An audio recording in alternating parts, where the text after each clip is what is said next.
Saudara-saudari yang terkasih, jumpa lagi dalam Pelita Hati hari ini, Rabu 11 Agustus 2021, hari biasa dalam pekan biasa yang ke-19, bertepatan dengan peringatan wajib Santa Clara, seorang perawan.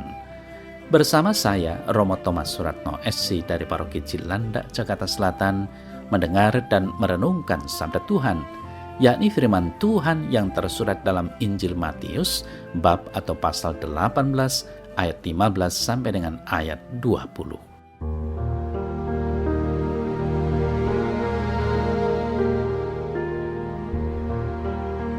Pada suatu hari, Yesus berkata, "Apabila saudaramu berbuat dosa, tegurlah dia di bawah 4 mata. Jika ia mendengarkan nasihatmu, engkau telah mendapatnya kembali. Jika ia tidak mendengarkan engkau, bawalah seorang atau 2 orang lagi, supaya atas keterangan 2 atau 3 orang saksi, perkara itu tidak disangsikan. Jika ia tidak mau mendengarkan mereka, sampaikanlah soalnya kepada jemaat. Dan jika ia tidak mau juga mendengarkan jemaat, pandanglah dia sebagai seorang yang tidak mengenal Allah atau seorang pemungut cukai. Aku berkata kepadamu, sesungguhnya apa yang kamu ikat di dunia ini akan terikat di sorga, dan apa yang kamu lepaskan di dunia ini akan terlepas di sorga.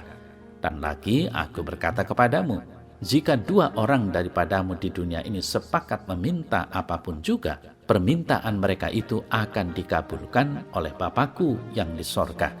Sebab di mana 2 atau 3 orang berkumpul dalam nama-Ku, di situ Aku ada di tengah-tengah mereka."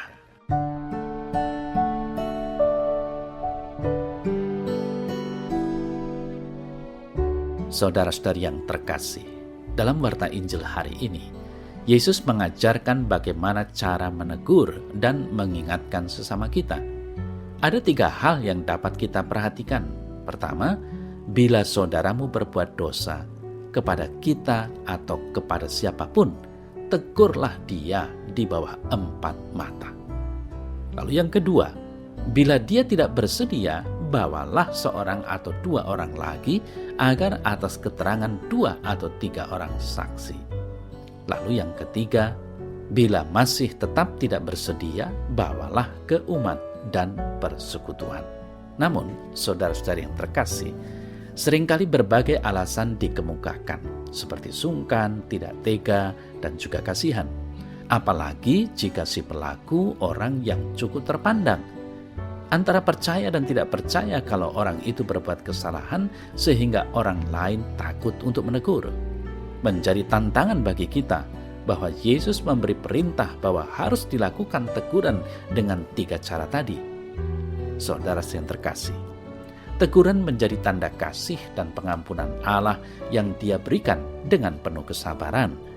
Teguran di bawah 4 mata juga menjadi tanda bahwa dosa yang dilakukan seseorang itu tidak akan diperkarakan asalkan dia sungguh-sungguh bertobat dan berbalik dari dosa-dosanya. Saudara-saudari yang terkasih, menegur dan mengingatkan saudara yang melakukan pelanggaran dibutuhkan penyertaan Roh Kudus dalam hikmat Tuhan. Kiranya Tuhan melembutkan hatinya sehingga ia menyadari kesalahannya dan bertobat. Saudara-saudari yang terkasih, sudah menjadi umum saat ini, kesalahan kecil bisa menjadi begitu heboh karena diunggah dalam media sosial. Narasi media sosial bisa saja membuat orang menjadi marah dan menghakimi orang lain tanpa tahu persis apa yang terjadi. Penghakiman massal saat ini menjadi semakin marak terjadi, paling tidak di dalam medsos atau media sosial. Saudara-saudari yang terkasih, hari ini Yesus mengingatkan kita pentingnya mau dialog dari hati ke hati. Menegur di bawah 4 mata berarti terjadi perjumpaan yang membangun. Keterlibatan personal menjadi ciri murid Yesus untuk memberikan masukan yang baik. Terlebih lagi apabila teguran di bawah 4 mata itu disertai dengan doa terlebih dulu. Di bawah 4 mata berarti 1 berbicara, 1 mendengarkan. Terjadi dialog yang bergantian, tidak saling ngotot, tapi saling mendengarkan. Saudara saya terkasih, Tidak jarang orang bersembunyi dari pertemuan dua pribadi. Lebih nyaman mengkritik pihak lain melalui media sosial atau media yang bersifat massal. Orang menjadi tidak fokus ke pribadi. Memberi masukan ke pihak lain secara personal jauh lebih mempunyai daya ubah daripada sekedar mengkritik di media sosial. Dan Yesus mengajak kita untuk selalu berani membuka hati, berdialog, dan akhirnya menemukan kebaikan bersama.